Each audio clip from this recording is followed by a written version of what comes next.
not-for-profit governance, towards looking at our boards in terms of all the competencies, skills, behaviors, characteristics that are needed to do the job. And the reason I put this up is that if any of you in the room are thinking, oh boy, maybe we really should revisit our board composition, how the heck am I going to bring that topic up? You know, I'm going to tell them I went to a seminar and I learned all this stuff.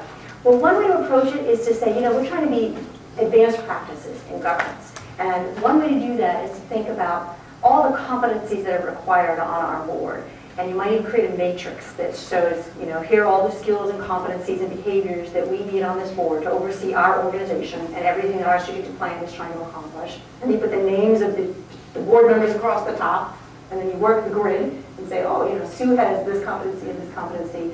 And then you may, by the end of that time, through this process, you'll figure out whether you've got a lot of overlap. Let's say you have 3 attorneys on the board, and oh, by the way, 2 of them are conflicted, highly conflicted or non-independent. It's a process that's a positive approach to figure out what are the right competency, skills, and perspectives to have on your board. An outcome of that may be that you'll also identify whether you have any challenges in these areas of conflict of interest and independence. So there are a few more things I want to cover, and then I'm going to do that quickly. Remember I said earlier the role of the board chair is important when we talk about the lead director concept? I would go further and say that because the role of the board chair or the committee chair is so important in conflicts of interest in particular and independent conversations, it really needs to be focused on. You may or may not know that the Form 990 has agents from the IRS who go out to look at whether you're filling out your Form 990 appropriately, have a checklist, and one of the items on the Irs Agent Checklist is, are they using their conflict of interest policy and procedure? So that's an interesting question. So who's probably going to be held accountable for whether or not you're using your conflict of interest policy and procedure? It's the board or committee chair. That's the person with whom that responsibility usually rests. So it's important, now I'm going to skip to the next point and say, therefore, I think it's important to be clear about how you're choosing and educating your board leaders. Make sure you have a comprehensive written board leadership, recruitment, development, and succession plan. And there's a whole lot more I can share with you about that if you'd like. Then have written board policies on all of the things we talked about. And when you actually appoint or reappoint board chairs and committee chairs, do it based on evaluations of the board chair and the committee chair. I know in some cases I'm really asking you to go way out here. You may not be doing board chair evaluations right now, but that would be one way to figure out whether you're doing the right thing. So in the end, as both Lucian and Tracy have said, it's really important that boards of not-for-profit organizations are transparent and are being held accountable. This is a picture of a website that is one that you may want to consider copying, because they have put on their website for their organization their own principles. By that I mean that they believe in transparency and accountability, that they have a list of every single board member and what their potential conflicts of interest are. By the way, if you want a real live look at this, Cleveland Clinic, to be honest, because there was some scrutiny into their conflicts of interest issues, you can go click on the Cleveland Clinic's website, click on the picture of one of their board members, and you can see every relationship that that person has that has a potential conflict of interest. They happen to have their positions too. If you want to be really transparent and accountable, put your own conflict of interest processes, your own board policies on the website. Let people go ahead and look at it and see that you're beyond reproach. Why? Because at the end of the day, as tax-exempt organizations, what the IRS is saying is it's good governance serves to emphasize the importance of transparency and accountability, because we have to maintain the public's confidence in the integrity of the organization and the tax-exempt sector as a whole. What does that all mean? We are public entities. We're public trusts. We are in charge as board members of making sure that the public's resources are being used in the right way. And in order to do that, we have to be transparent, and we have to be willing to be held accountable towards those people for whom we've been entrusted in terms of these assets. So it's a high calling, and I think I'm sure you're all in the room because you believe in taking care of the public in some way, shape, or form. And so I hope this has been a helpful seminar. Tracy, let me send that over to you.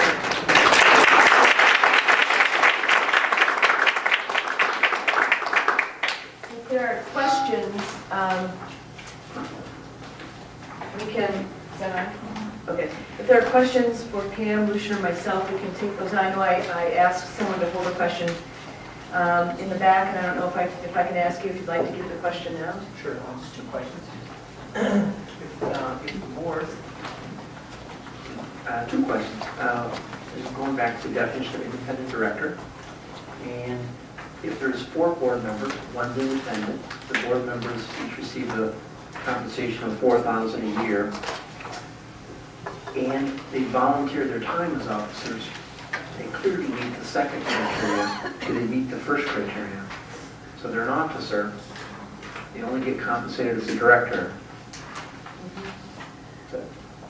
Yeah, I think if you're an uncompensated officer and then you meet the standards for being under the limit on the director's side, you're probably okay. I don't know if the IRS guidelines actually or instructions actually answer that directly, but I think you're probably okay as long as you're not over the 10.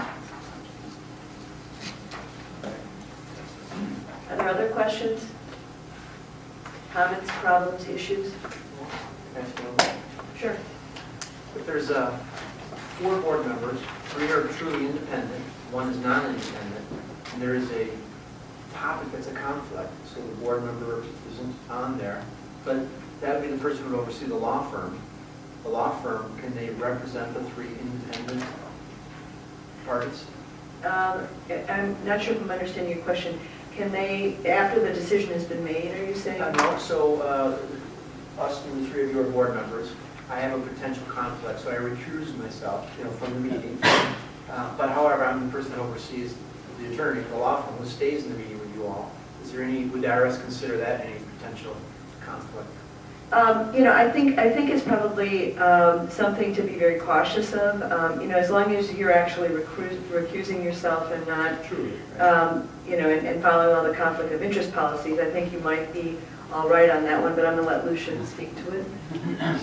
Well, this gets back to that point on intermediate sanctions beforehand.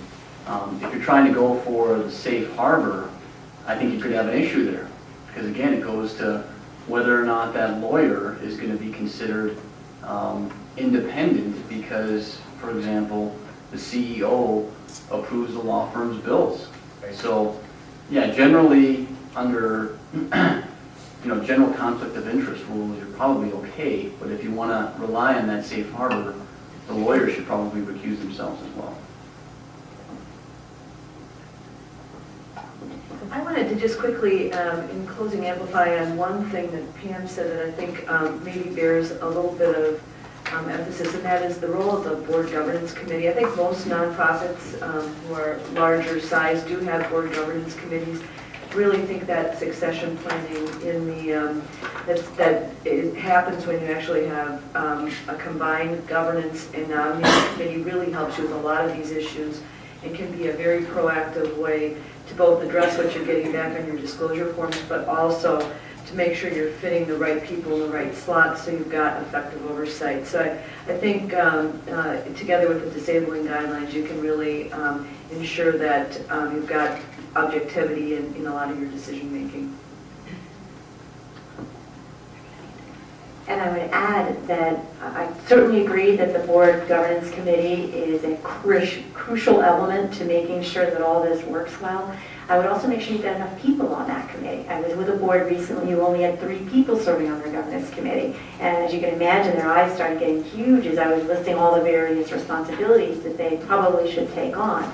And so make sure you have enough people serving on that governance committee with a variety of perspectives and experience in not-for-profit governance so that you can really do the work that needs to be done in this regard.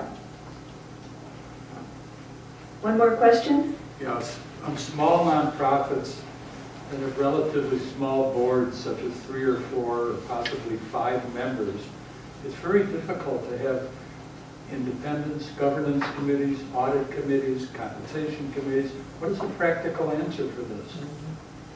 The question was what to do when you have a small nonprofit with potentially 5 directors. I think the answer is you have to develop procedures that allow you to do the best job you can with the manpower you have. And certainly, the right response might not be to add, to go up to 13 or 15 members on your board of directors. You're going to just have to ensure that to the extent you have people that have conflicts, you've got the right group of people approving the transaction, and that your internal policies are above reproach. Yeah, I mean, I agree.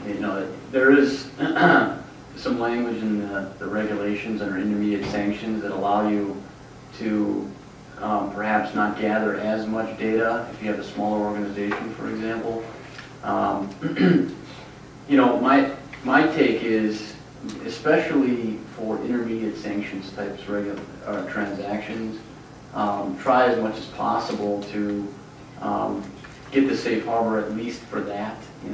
Make sure you're recusing the right people from the meeting and things like that. I know it does happen, but not a lot of small organizations will need an audit. Some do for various requirements, but if you do, you may want to make sure you have maybe you have one person audit committee who just doesn't oversee the financial aspects, just so you have some separation there. So, but yeah, I mean, you have to be practical. I would suggest considering having people serve on your board, and that will help a little bit perhaps with the independence issues. There's a side benefit to it. You can also have people serving on the committees that don't have to be independent, use non-board members on those committees as well as board members. So you might have a committee that's a program committee that doesn't have to have independent members on it, so have one board member serve on that and bring in people who aren't board members to serve on that committee. So you begin to create a pool of people who are supporting your organization and who are hopefully independent, and over time they may become board members who are independent, and you can start building your organization in that way.